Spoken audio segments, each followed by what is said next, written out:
땅에 기름진 것으로 하늘에 신령한 것으로 너를 복주시고 지키실 하나님이. 목회 생각 233번째 2025년 교회 설립을 기념하면서 두 번째 세상에서 하나뿐인 나의 컵 2025년 3월 30일 이번 산불이 역대급이라고 역대급으로 엄청났다고 합니다. 우리가 살고 있는 언양과 인근의 언양과 대원산 쪽에도 큰 피해가 났고 아직도 위험이 도사리고 있다고 합니다. 그런데 이 불이 왜 났는지 알고 보니 사람의 어리석은 행동 때문이었답니다. 청멸하는 이유로 아마 담배를 피고 담배불을 확실히 끄지 않았던지 농막에 설치를 위해 용접을 했을 때 불치 관리를 하지 못해 그 불통이 튀었던지 강한 강풍과 더불어 삽시간에 불이 번졌다고 합니다. 사람의 실수라고 하지만 그 결과는 엄청났습니다. 교회 주변에서도 수없이 목격합니다. 담배를 필 수 있지만 담배를 정확히 끄지 않고 툭 아무렇지 않게 던져버립니다. 그래서 저는 수시로 겨울 때마다 담배 공초에 불 꺼짐을 확인하고 수거하는 일이 업무가 되어버렸습니다. 사람의 이런 모습은 그 사람의 마음을 보여줍니다. 자신의 행동에 책임지지 않고 그 마음이 불만과 불평 그리고 원망이 묻어 있습니다. 마음이 편안하고 좋고 괜찮다면 담배를 피거나 짜증을 내고 화내지 않고 자숙의 모습을 보여줄 겁니다. 사람 인기로 사는 연예인들이 조심하는 이유는 다른 사람의 눈을 의식하기 때문입니다. 신앙인들은 자신의 마음을 다루고 조심하며 자숙의 삶을 삽니다. 하나님을 의식하며 함부로 살지 않습니다. 이런 모습을 잘 유지하려면 작은 실수로 인한 엄청난 피해를 보지 않기 위해서라도 마음을 다스리는 훈련을 해야 합니다. 그 훈련의 시작은 작은 실수라고 여기는 함부로의 행동을 툭 하지 않는 겁니다. 담배를 피울 수 있겠지만 반드시 자신의 행동에 책임을 지고 몸 관리를 할 뿐 아니라 반드시 불을 끄고 휴지통에 버립니다. 작은 행동을 챙깁니다. 그리고 이런 행동을 정기적으로 확인해 주는 교회 모임을 귀하게 여겨 참여하는 것입니다. 우리에게 주일이라는 특정한 날이 있습니다. 그리고 우리만의 모임을 가지는데 그 모임을 소중하게 생각하는 것입니다. 이 세상에서 울산 대성교회라는 모임은 우리밖에 없기 때문입니다. 자신에게 특별한 날이 생이듯이 울산 대성교회의 시작이 언젠가 있었고 그 시작은 지금까지 이어지고 있습니다. 그래서 매 주일을 맞이하면서 울산 대성교회의 시작의 날을 기억하는 것이 필요합니다. 누가 왜 시작했고 무엇을 위해 이 모임이 시작했는지에 대해서는 다 알 필요는 없습니다. 교회는 이미 예수 그리스도의 죽음과 부활에 의해 2000여 년 전부터 시작되었기 때문입니다. 단지 우리 스스로 우리만의 모임을 기억하고 기념하면서 지금 참여하시는 분들이 남겨져 있으면 됩니다. 매 주일을 기억하고 참여하고 있지만 특별히 이 날을 소중히 여기는 이유는 하나님이 각 개인에게 축복을 주시지만 교회라는 공동체 이름으로 공식적으로 축복하시기 때문입니다. 여호수아가 모세의 출애굽 이후 40년이 지난 홍해가 아닌 요단강을 건너면서 기념하고 기억하기 위해 요단강을 건널 때 마치 홍해바다를 육지처럼 건너면서 요단강 물에 있던 돌들을 근처에 옮길 때의 말씀입니다. 여호수아서 4장 21절에서 24절 이스라엘 자손에게 이렇게 말하였다. 당신들 자손이 훗날 그 아버지들에게 이 돌들의 뜻이 무엇인지를 묻거든 당신들은 자손에게 이렇게 알려주십시오. 이스라엘 백성이 이 요단강을 마른 땅으로 건넜다. 우리가 홍해를 다 건널 때까지 주 우리의 하나님이 우리 앞에서 그것을 마르게 하신 것 같이 우리가 요단강을 다 건널 때까지 주 우리 하나님이 요단강 물을 마르게 하셨다. 그렇게 하신 것은 땅의 모든 백성이 주님의 능력이 얼마나 강하신가를 알도록 하고 우리가 영원토록 주 우리 하나님을 경외하도록 하려는 것이다. 교회 설립을 기억하고 기념하기 위해 작은 선물을 준비했습니다. 세상에서 단 하나뿐인 컵입니다. 2025년도 오늘을 기억하며 이곳에 하나님이 교회 공동체를 만들면서 하나님이 남겨진 한 사람에게 축복하십니다. 내 이름이 새겨진 이 컵을 보고 마실 때마다 하나님의 능력이 얼마나 큰지 알게 하실 것입니다. 또한 하나님은 내가 하나님을 경외하며 살기를 원하십니다. 기도하겠습니다. 하나님, 오늘 특별한 날 유치할 수 있지만 어떤 의미를 담아 세상에서 단 하나뿐인 내 이름이 새겨진 하나님 컵을 아버지 하나님의 이름으로 홀로 보냈습니다. 하나님, 이 컵을 볼 때마다 또 이 컵을 통해 물을 마시거나 할 때마다 하나님이 베푸셨던 은혜와 하나님 베푸셨던 앞으로 또 주실 축복들을 기억하고 기대하면서 살아가도록 축복해 주시옵소서. 이분들 마음 가운데 하나님이 본인 각자에게 부여하신 그 축복이 얼마나 크고 하나님 능력이 얼마나 강한지를 날마다 경험하게 하시고 누릴 수 있도록 역사하여 주시옵소서. 이 모든 말씀 우리 주 예수 그리스도의 이름으로 축복하며 기도하였습니다. 요한일서 5장 2절에 6절 그리고 11절입니다. 시작. 우리가 하나님을 사랑하고 또 그 계명을 지키면 이로써 우리가 하나님의 자녀를 사랑한다는 것을 압니다. 하나님을 사랑하는 것은 그 계명을 지키는 것입니다. 하나님의 계명은 무거운 짐이 아닙니다. 하나님에게서 태어난 사람은 다 세상을 이기기 때문입니다. 세상을 이긴 승리는 이것이니 곧 우리의 믿음입니다. 세상을 이기는 사람은 누구입니까? 예수가 하나님의 아들이심을 믿는 사람이 아니고 누구겠습니까? 그는 물과 피를 거쳐서 오신 분인데 곧 예수 그리스도이십니다.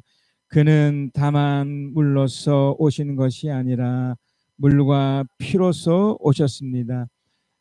성령은 증언하시는 분이십니다. 성령은 곧 진리입니다.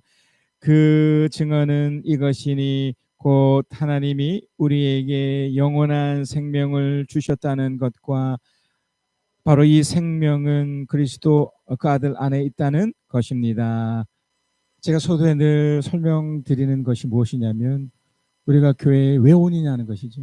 여러분이 신앙을 왜 갖고 계시나요? 오늘 이제 본문을 제가 다 설명해 드리겠지만 이유가 있고 목적이 있지 않겠습니까? 어릴 때부터 다녔던 저 같은 경우도 아주 어렸을 때부터 교회가 주는 어떤 위로가 있고 편안함이 있었습니다. 물론 그것이 이후에 내가 인격적으로 만난 이유는 좀 더 구체적으로 달라졌지만 분명한 사실은 신앙 때문에 여러분이 구체적이고 좋은 것들 얻게 된다는 겁니다.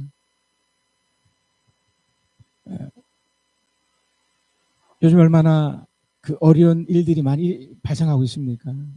제가 목회자 생각도 썼지만 큰 재앙 같은 일이 우리 주변에 지금 일어나고 있고 펼쳐졌었죠. 또 앞으로도 또 이런 끔찍한 이 산불이 일어날 가능성이 높습니다. 또 그저께였나요? 저 미얀마 땅에 큰 지진이 일어나서 지금 그 죽은 사람이 얼마인지 가늠이 될 정도 어마어마한 사람이 죽었을 거고 그것이 인근의 라오스나 태국까지 연결돼서 그 건물이 무너지는 것을 우리는 매스컴을 봤습니다. 그런 와중에 우리는 신앙 때문에 분명 어떤 도움을 분명히 받고 있는 것이죠. 출애굽기 8장 21절에서 23절입니다. 네가 나의 백성을 보내지 않으면 나는 너와 너의 신하들과 백성들과 내 궁궐에 파리를 보내서 이집트 사람의 집집마다 파리를 들끓게 하고 땅도 파리가 뒤덮게 하겠다. 출애굽 전에 이집트 땅에 10가지 큰 재앙을 하나님 내리시는데 그중에 이제 네 번째 재앙이 바로 파리를 통해서 무지막지한 일이 이제 그 땅에 펼쳐지는데 22절입니다. 그러나 그날에 나는 그날입니다. 파리로 엄청난 재앙이 펼쳐지는 그때 그 이후부터 또 이제 10가지 재앙이 있는 그때까지 어떤 조건이 분명히 있었지만 나는 나의 백성이 사는 고센 땅에는 재앙을 보내지 않아서 그곳에는 파리가 없게 하겠다. 내가 이렇게 하는 까닭은 나 주가 이 땅에 있음을 네가 알게 하려는 것이다. 23절. 내가 나의 백성과 너의 백성을 구별할 것이니, 그러니까 이집트 사람과 이스라엘 사람을 구별해 한다는 것이죠. 이런 이적이 내일 일어날 것이다 하여라. 여기서 구별이라는 뜻은 속량하다. 쉽게 말씀드리면 구원받다예요. 구출을 당하다 이 뜻입니다. 그러니까 굉장히 엄청난 것이죠. 그러니까 여러분의 신앙을 얻는 것 때문에 이 첫 번째 것이 펼쳐지는 거예요. 그러니까 재앙이 비껴가는 겁니다. 여러분이 받아들이든 않든 간에 이 엄청난 일들이 펼쳐지는 그 와중에 나만큼은, 여러분의 가족만큼, 또 우리 교회만큼은 뭔가 이 재앙에서 피할 길을 가고 있다는 거예요. 그런데 우리는 연약하지 않습니까?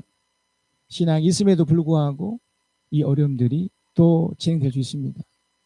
그건 하나님에게서 찾는 것이 아니라 일단 나에게서 찾아야 되는 거죠.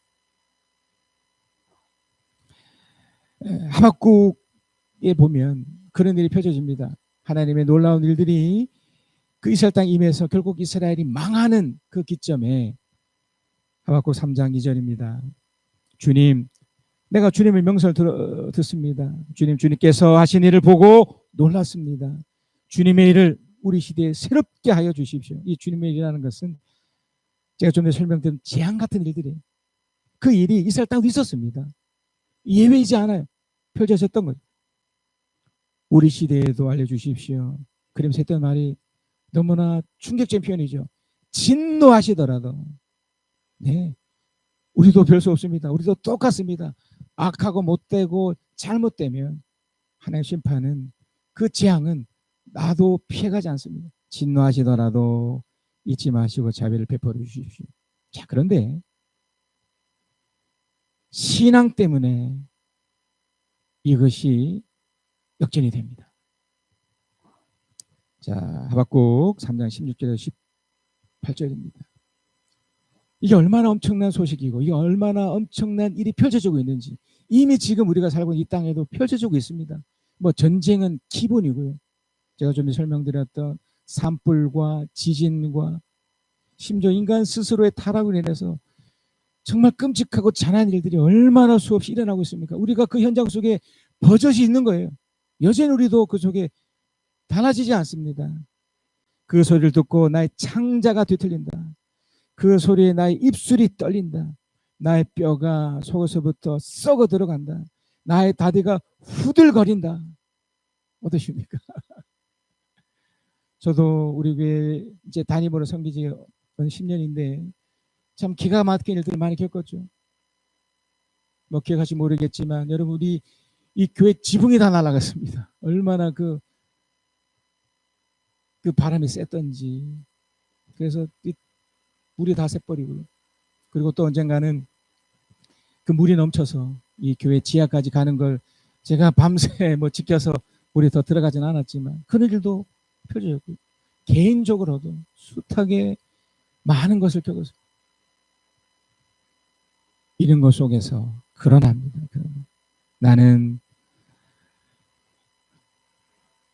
그러나 나는 우리를 침략한 백성의 재난다는 일을 참고 기다리겠다. 그러나 참고 기다리겠다. 왜요? 내가 신앙이 있기 때문에 뭔가 이걸 내가 받아내지만 뭔가 달라지는 뭔가 있지 않겠나. 17절입니다. 우리 17절 18절 한번 읽겠습니다. 시작. 무화과 나무에 과일이 없고 포도나무에 열매가 없을지라도 올리브 나무에서 딸 것이 없고 밭에서 거둬들 것이 없을지라도 우리의 양이 없고 외양간이 소가 없을지라도 나는 주님 안에서 즐거워하련다. 나를 구원하신 하나님 안에서 기뻐하련다. 아멘. 여러분, 이거 가능하시겠습니까? 이게 가능하시겠어요? 이게 여러분 실제로 신앙에 주는 능력이에요. 여러분이 만약에 삶의 현장 속에 그 노름을 겪으심에도 불구하고 만약에 하나님의 이 역전과 반전과 이것을 발견하시고 또 이것을 참고 기다리면서 기뻐함까지 나가신다면 여러분 제대로 믿고 있으신 거예요. 그리고 아주 정상적으로 신앙생활을 하고 계시는 겁니다. 그래서 여러분, 신앙생활을 제대로 하고 계시면 하나님이 우리에게 감동을 주십니다. 감동이라는 말은 깊이 느껴서 무엇인가에 깊이 느껴 마음이 움직이는 걸 말하거든요. 그것이 바로 여러분이 구원받았다는 또 증거가 돼요. 여러분 마음이 그래서 사실은 삶의 현장 곳곳에서 이 감동이 묻어나셔야 돼요. 자, 성경에서는 참 이 감동이라는 말을 참 많이 쓰는데요. 학개서 1장 14절입니다. 주님께서 살디아의 아들 수르바벨 유다 총독의 마음과 여호사닥의 아들 여호수아 대상의 마음과 남은 모든 백성의 마음을 감동시키셨다. 이스라엘이 망했습니다. 그래서 끝이 난 거예요. 그리고 70년이 지난 이후에 다시 그 누군가에게 바로 수르바벨과 여호수아 이 대상에게 다시 이스라엘로 돌아갈 것에 대한 마음을 주셨습니다. 아, 그래. 뭔가 하나님이 기대하는 마음을 갖고 뭔가 회복되지 않겠나라는 그들의 기대를 갖고 갔는데 어떻게 됐나요? 그래서 백성이 와서 그들의 하나님 만군의 주님을 성전에 짓는 일을 하였다. 기적이 일어난 거예요. 엄청난 것이 일어난 거예요. 우리 신약에도 보면 사도행전 11장 28절에 보면 그 가운데 아가보라는 사람이 이름이 이제 설명된 거니까 뭔가 특별한 사람 같습니다. 사람이 성령의 감동을 받아서 성령에 의해서 어떤 감동을 느낀 거예요. 뭔가 이렇게 얘기했구나. 그 감동을 통해서 앞으로 일어날 것에 대한 기대를 가진 겁니다. 일어나온 세계가 큰 기근이 들 것이라고 예언하였다. 바로 그 기근이 글라디아 황제 때 들었다. 앞으로 일어날 것을 그는 감지한 겁니다. 그러니까 여러분께서 신앙 때문에 앞으로 일어날 것까지 감지가 가능해요. 얼마나 놀랍습니까? 여러분 안에 계신, 여러분 마음속에 계신 그 성령이 양심과 더불어 계속해서 여러분에게 감동을 주시는 거죠. 예수님의 탄생을 기억했던 80이 넘은 한 사람이 있습니다. 시므온이라는 사람이 있는데 이 사람도 비슷한 경험을 합니다. 누가복음 2장 26절 27절입니다.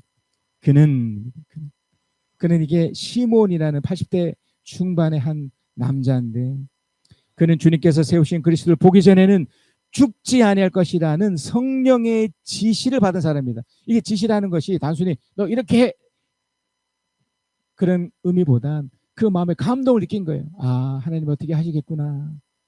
그래서 무언가가 움직였습니다. 27절 그가 성령의 인도로 성령의 성전에 들어갔을 때에 마침 이 아기가 우리 주 예수 그리스도입니다. 아기가 부모가 율법에 정한 대로 행하고자 하여 아기 예수를 데리고 들어왔다. 그 예수를 만난 겁니다. 저도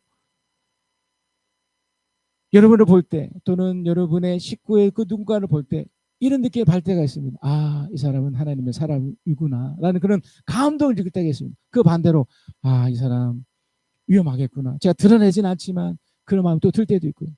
성령으로부터 감동을 느끼는 거예요. 이 내용이 이제 이 바울에게 가면 더 놀랍게 펼쳐집니다. 그 바울이 이걸 경험을 하거든요. 사도행전 21장 4절입니다. 우리는 두로에서 제자들을 찾아가 만나서 거기서 1회를 머물렀다. 지금 바울이 이제 3차 선도 여행까지 이렇게 돌아다니다가 본인의 제자를 만난 거예요. 제자를 만나면서 그를 통해서 하나님의 그 함께 하심, 그러니까 서로 간에 누리는 것들을 서로 느끼기 시작합니다. 뭐라고 그러냐면 그런데 그들은 성령의 지시를 받아 이게 서로 감동을 받은 거예요.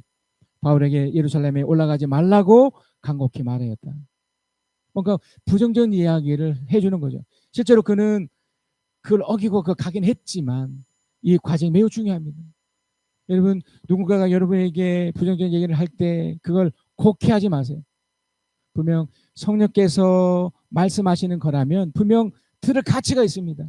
그 마음을 열린 상태에서 그럴 수도 있겠구나 받을지언정 그걸 거절하지 않았으면 좋겠습니다. 자, 저는 지금 계속해서 신앙 때문에 나타나는 한 가지 현상을 말씀드리고 있습니다. 성령께서 내 마음을 감동시킬 때의 모습이죠. 자, 이런 것이 어떻게 펼쳐지느냐면 여러분이 성경을 읽을 때입니다. 또 이렇게 성경을 설명하는 이런 설교를 들을 때 여러분이 이것을 감지할 수 있거든요. 디모데후서 3장 16절입니다. 모든 성경은 여러분이 가지고 계시고 있고 읽고 있는 그 기록에 의한 그 말씀이에요. 그 성경은 하나님의 영감으로 된 것으로 교훈과 책망과 바르게 함과 의로 교육하기에 유익하다. 여기서 이제 하나님의 영감이라는 표현은 우리 전에 봤던 개역 개정 그 판에는요, 이게 하나님의 감동이라는 표현을 썼어요. 그러니까 누군가가 이걸 썼는데 그냥 쓰지 않았다는 겁니다. 어떤 감동에 의해서 하나님의 그 어떠함을 받아서, 이걸 이제 베드로가 이렇게 해석을 합니다. 예언은 언제든지 사람의 뜻에서 나온 것이 아니라 사람들이 성령에 이끌려서 하나님께로 오는 말씀을 받아서 한 것이다. 그러니까 이 성경을 누군가 분명히 기록했는데 성령의 감동에 의해서 누군가 이끌려져서 이걸 썼다는 거예요. 그걸 쓴 그것에 의해서 또한 그걸 읽는 사람들, 그걸 또 설명해 주는 사람 모두가 그 감동을 느끼는 거예요. 그리고 그 성경의 또 주체가 되신 그 주님의 마음을 느낄 수 있다는 겁니다. 이 성령의 이 영감이라는 표현이 굉장히 놀라운 표현인데, 이게 하나님의 숨결을 말해요. 하나님의 호흡과 같은 거예요. 그러니까 그 느껴지는 거죠. 마치 어린 아기가 딱 태어났을 때 그 아기는 감각적으로 엄마의 숨소리를 느껴요. 아빠의 그 목소리, 그 소리에 반응합니다. 이런 것처럼 여러분이 성경 읽을 때 하나님의 그 감동, 서로 하나님이 베푸셨던 그 감동, 또 그 썼던 사람의 그 감동을 느끼게 돼 있어요. 그 영감을 통해서 여러분 조금도 틀리거나 어긋남 없이 정확하고 확실한 것을 거기서 붙잡을 수 있어요. 놀랍지 않습니까, 여러분? 신앙이 이런 겁니다. 그래서 여러분 마음 가운데 움직여지는 그 무언가를 놓치지 마세요. 또 이것이 결국 어디까지 흘러가냐면 감격을 누리게 되어 있습니다. 감격이라는 말은 이런 말입니다. 마음속 깊이 느껴서 뭉클한 감정이 일어나고 매우 고맙게 느끼는 것을 감격이에요. 그래서 여러분이 이제 예배를 참석하고 또 이렇게 뭔가 하나님의 말씀이 진행되고 여러분이 읽거나 들을 때 이런 마음이 냉랭해 있다는 것은 무언가에 의해서 속임을 당하거나 아니면 하나님을 지금 잘못 알고 있다는 증거예요. 절대로 하나님을 알면 마음이 냉랭해질 수 없어요. 마치 어린아이가 엄마를 바라보며 엄마의 그 미소 속에 아빠의 그 사랑한다는 그 고백 속에 환하게 웃는 것과 똑같은 반응이죠. 바울은요, 그런 감동과 감격을 느껴요. 갈라디아서 4장 12절에 16절입니다.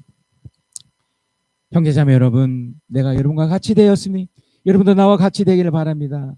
여러분이 내게 해를 입힌 일이 없습니다. 지금 이게 어떤 내용이냐면 사도 바울이 이제 1차로 이제 전도를 떠나면서 머물렀던 곳 중에 한 곳이 갈라디아 지역이었어요. 거기서 이제 교회를 세우고 교회 공동체를 만들고 나서 이제 떠나죠. 그리고 다시 2차로 그곳을 다시 방문하기로 할 때 그가 처음으로, 그러니까 바울이 기록을 남긴 첫 번째 기록이 갈라디아서예요. 그게 엄청난 거죠. 그가 지금 갈라디아 교회를 좀 회상하고 있는 거예요.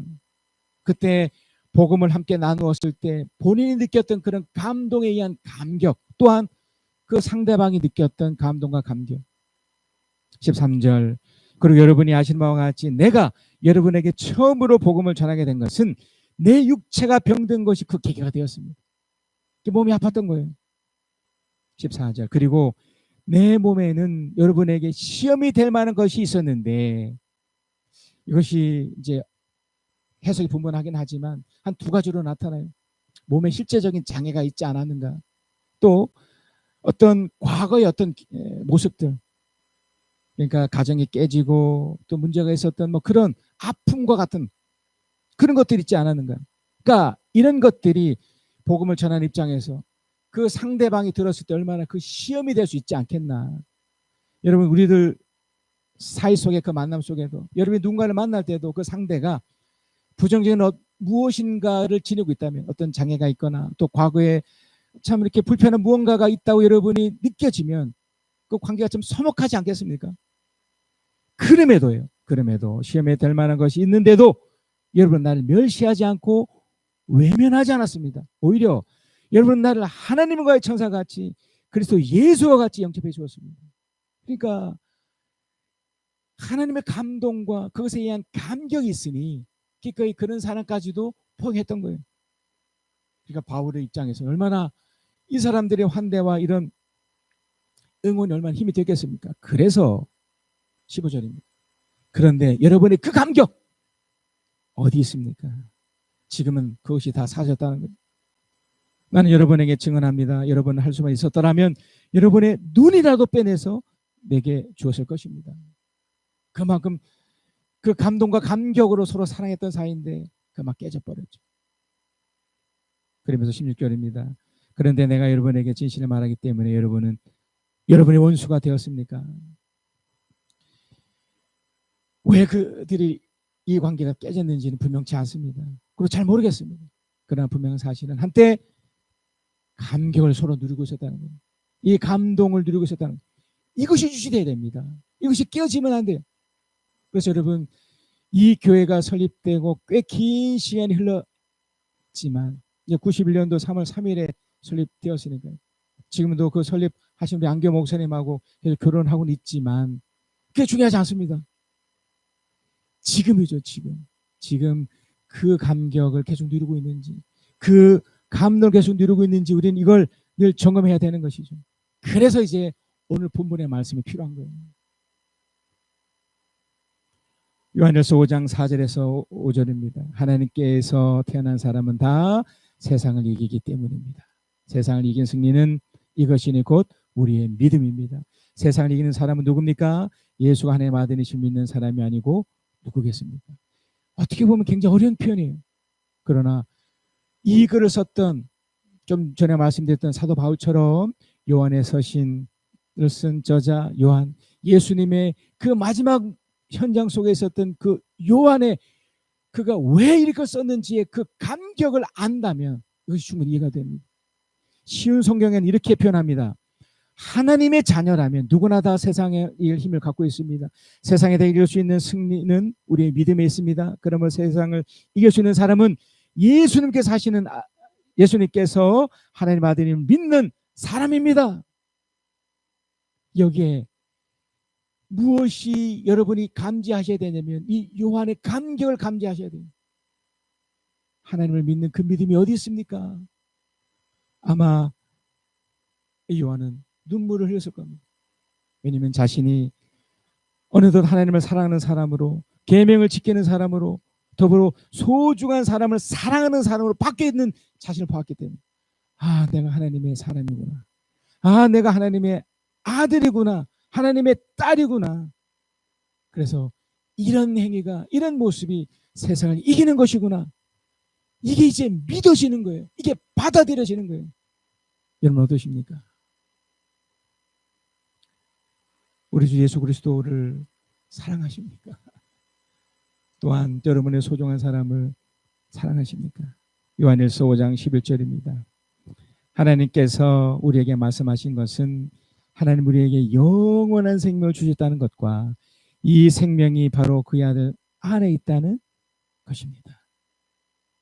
결국 명쾌한 답을 얻게 되는 거죠. 우리가 왜 신앙 때문에 감동을 하고 왜 신앙 때문에 감격하는 이유가 여기 있습니다. 하나님이 나를 사랑하셔서 나를 구원시키셔서 영원한 생명을 주다는 거예요. 아직 여러분 이것이 어렴풋할 수 있지만 이제 여러분이 나이를 먹어가면서 삶의 현장을 계속 경험하시면서 나를 구원하시는 곳곳에서의 그 능력을 그 은혜를 경험하실 겁니다. 결론입니다. 여러분 교회 설립의 그날은 주일이라는 시간에 예배하는 날에 또한 이 날은 내가 구원받았던 사실에 감동하여 예수 그리스도가 하신 일을 기억하고 기념하여 감격하는 날입니다.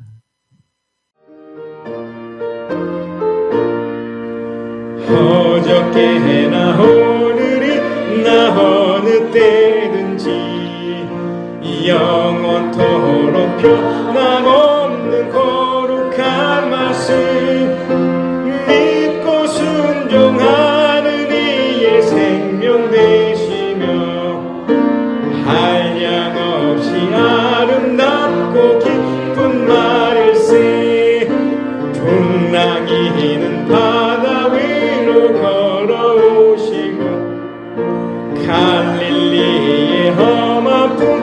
잔잔케 하고 겟세마네 동산에서 우리 위하여 눈물 짓고 기도하신 고난의 주님, 허물 많은 베드로를 용서하시고 일신 많은 도마에게 확신 주시고 사랑하는 그의 제자 가슴에 안고 부드러운 사랑으로 품어주셨네.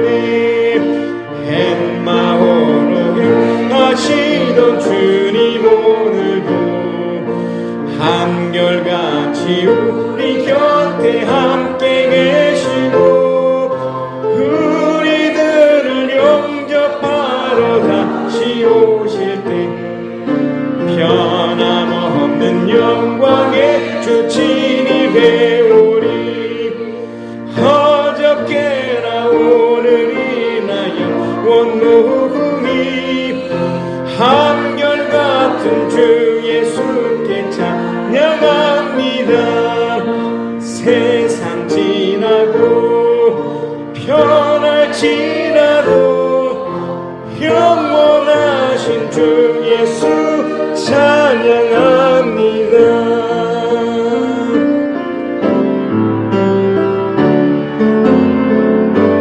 감사해 시험이 닥쳐올 때에 주께서 인도하시니 두려움 없네. 또 감사해 고통이 찾아올 때에 주께서 지켜주시니 승리하리라. 나의 모든 생활 속에서 주님이 함께 하시니 주님의 성령 따르리 인도하시니 시험이 나를 찾아올 때 주님 지켜주시니 주님의 성령 나를 인도하시니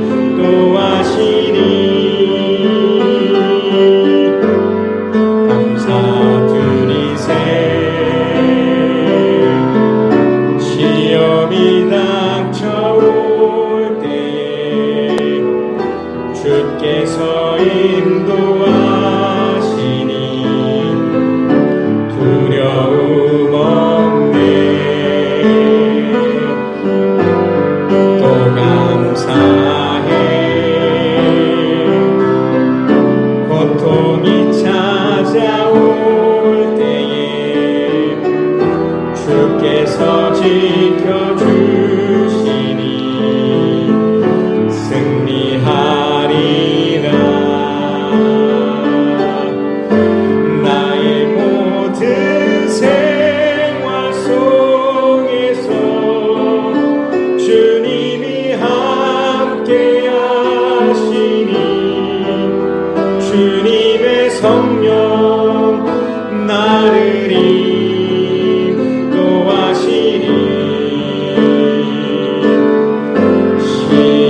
시험이 나를 찾아올 때 주님 지켜주시니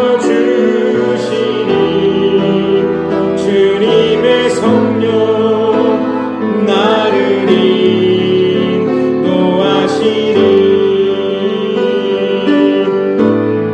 모두 감사해. 실망 속에서